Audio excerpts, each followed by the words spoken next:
আপনার বাসায় যদি 18 বছরের নিচে কেউ থেকে থাকে তাহলে এখনই Google Chrome-এর এই সেটিংসটা অন করে দিন।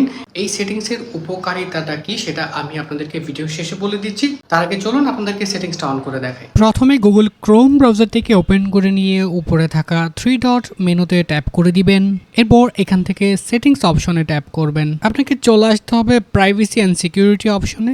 নিচের দিকে স্ক্রল করলে আপনি এখানে দেখতে পাচ্ছেন ইউজ সিকিউর ডিএনএস এই অপশনটিতে ট্যাপ করে দিবেন। এরপর এখান থেকে আপনি দেখতে পাচ্ছেন চুজ অ্যানাদার প্রোভাইডার এখানে ট্যাপ করবেন। দেন এখানে কাস্টম যে অপশনটি আছে এখানে ট্যাপ করে আপনাকে সিলেক্ট করে দিতে হবে ক্লিন ব্রাউজিং ফ্যামিলি ফিল্টার।